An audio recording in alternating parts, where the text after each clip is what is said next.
Hey guys, YouTube Boy 100 here. Now here's my review of the 2005 Royal Rumble. Yeah, but before I get into the review, I just want to give you guys a heads up on these Royal Rumble reviews. Yeah, I wanted to make this review yesterday, but yesterday I was just so busy with schoolwork and stuff that I just was not able to make the review yesterday. So yeah, the way things are going right now, my Royal Rumble reviews are probably gonna end up running after the Royal Rumble this Sunday. So yeah, I'm probably gonna be going over date past the Royal Rumble, but yeah, I'll still finish up these reviews by the end of January. As I said when I made the announcement, I was gonna do these reviews. Alright, so just giving a heads up on that. Alright. Yeah, so overall, this was a pretty good show right here. Yeah. I think some of the matches really could have been better, but they were still good for the most part. Yeah, just not great or anything. Yeah. Really, there was nothing really that bad on the show. Oh, and yeah, pretty good Royal Rumble match also. So yeah, overall, pretty good show. Oh, but yeah, it just couldn't have been as good as it could. Wasn't as good as it could have been. Yeah. Alright, so yeah, just get right into it. First match of the night was Edge versus Shawn Michaels. This was pretty good right here, yeah. This was a pretty good opener, yeah. Edge tried to attack Shawn Michaels before he could even get out of his entrance gear, but yeah, Shawn Michaels fought back and knocked Edge out of the ring, yeah. And it started off with just, it was back and forth between the two of them, yeah. Then at one point when Edge was out of the ring, Shawn Michaels went for a baseball slide, but Edge was one step ahead and dodged it, yeah. And then Edge gave Shawn Michaels an Edge-o-matic onto the floor, and it looked like Shawn Michaels' head just snapped back onto the floor, yeah. And yeah, like I said, it was just kind of back and forth between the two of them, yeah. Yeah, at one point, Edge was actually, using Shawn Michaels' pose with his stance and his flexing, yeah.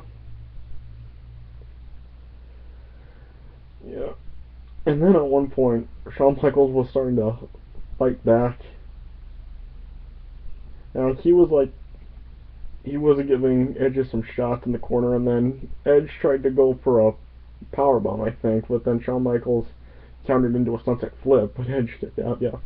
And at one point, Edge tried to leave Eve, and then Shawn Michaels went after Edge, and they were fighting in the aisleway, and when they were around the ringside area, Edge gave Shawn Michaels a spear on the floor. Then when Shawn Michaels got back into the ring, Edge gave Shawn Michaels another spear.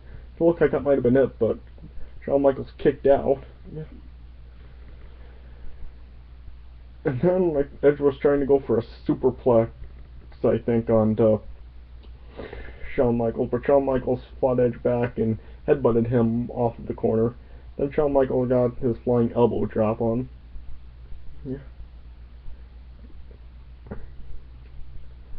Yeah, and then I think he tried to go for the Sweet Chin music. Yeah. And then, yeah. Yeah, then at one point, Shawn Michaels was, what was going on? Oh, yeah.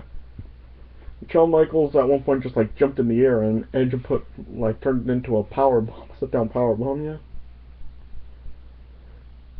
Yeah, and then at one point, Edge, put Shawn Michaels in some kind of leg lock maneuver, yeah. And then Shawn Michaels went for a roll up on Edge, but then Edge countered it into another roll up, and Edge pinned Shawn Michaels while holding onto the ropes. So yeah, Edge won the match. It was a good match. 3 1/4. Then next up was the only real bad thing on the show.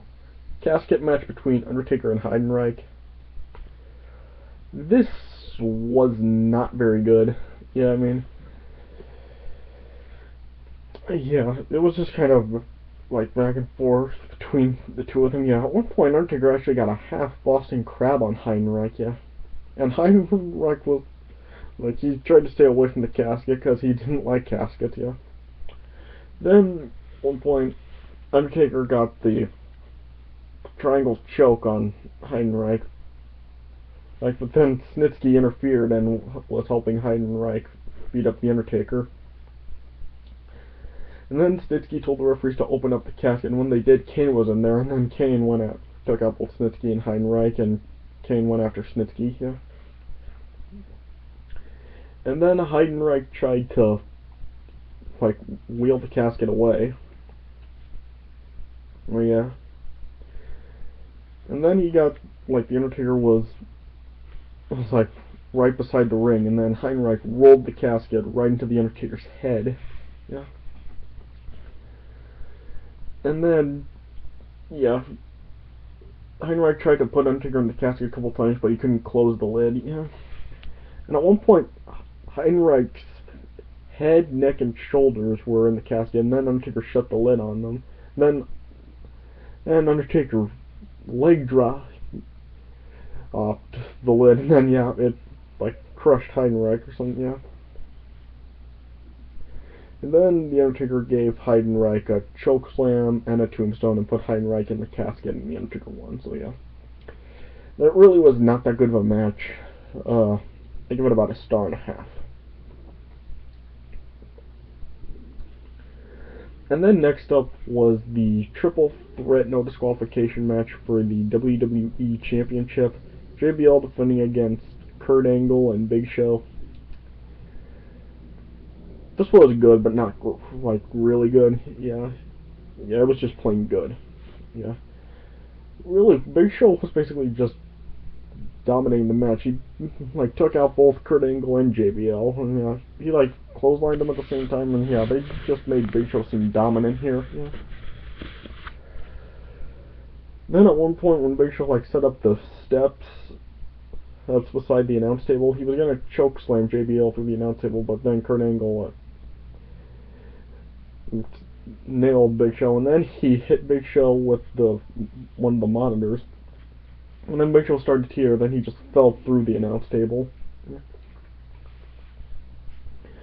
Then JBL and Kurt Angle started to go at it, yeah.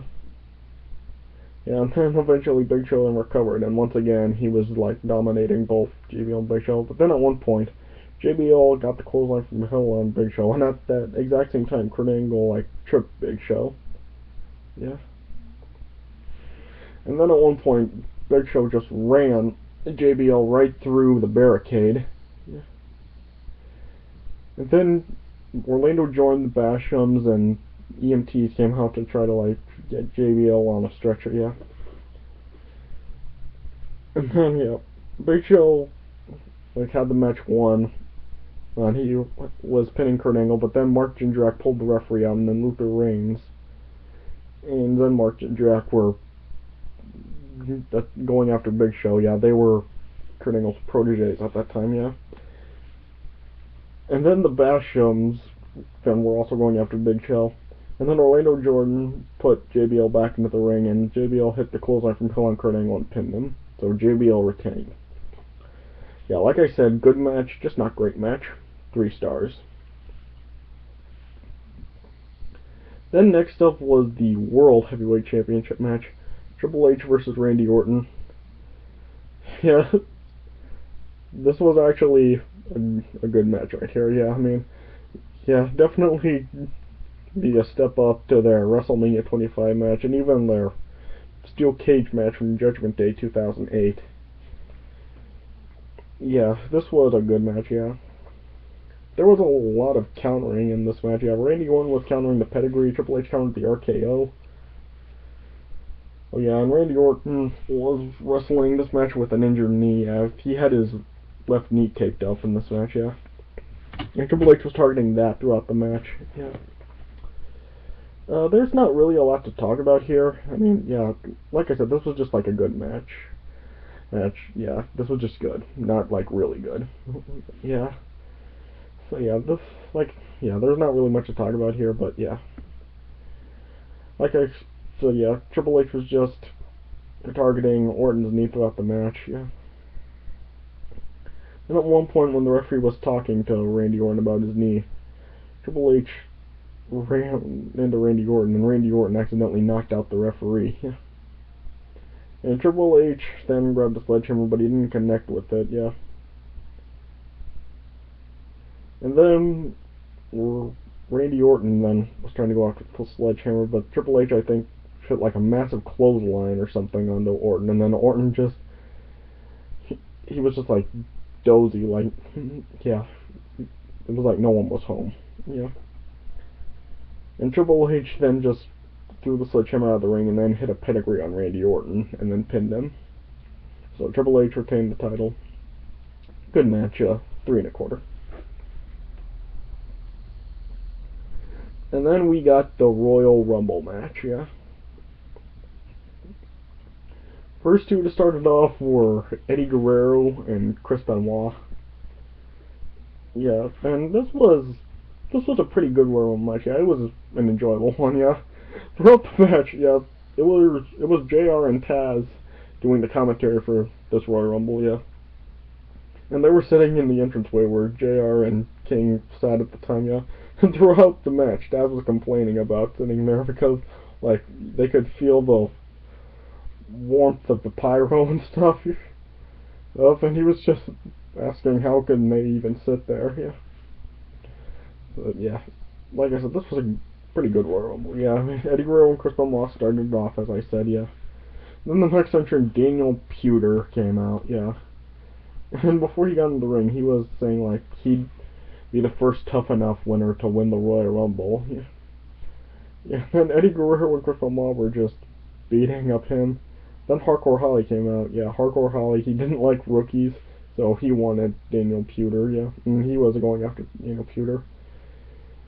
And yeah, Hardcore Holly then eliminated Daniel Puder just as the next entrant, the Hurricane, entered, yeah. And then yeah, Chris Benoit and Eddie Guerrero eliminated both Hardcore Holly and the Hurricane, yeah. And then yeah, Kenzo Suzuki then came out, and then Edge came out, yeah. Then Rey Mysterio entered, and yeah, him and Kenzo Suzuki went at it, and then Rey Mysterio eventually eliminated Kenzo Suzuki, yeah. Yeah.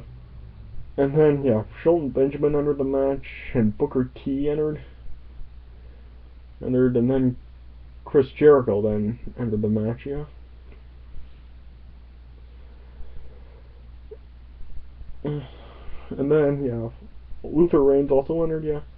Then at that point, like, the Raw and SmackDown Superstars were face-to-face with each other. Eric Bischoff and Theodore Long were at ringside at this point, yeah, and then the Raw guys were going up against the SmackDown guys, yeah. Then when the next entrant, Muhammad Hassan, entered, everyone was just ganging up on him, and then they lifted him up and easily eliminated him, yeah. Yeah, and then Orlando Jordan entered. Then the next entrant was supposed to be Scotty Too Hotty. Now, as he was coming down to the ring, Muhammad Hassan attacked him, and Scotty Too Hotty couldn't compete in the match, yeah. Then Charlie Haas entered, and then him and Shelton Benjamin were working together, kind of like a world's greatest tag team reunion, yeah. Yeah, and then Booker T then eliminated Luther Reigns, and then Orlando Jordan. I know you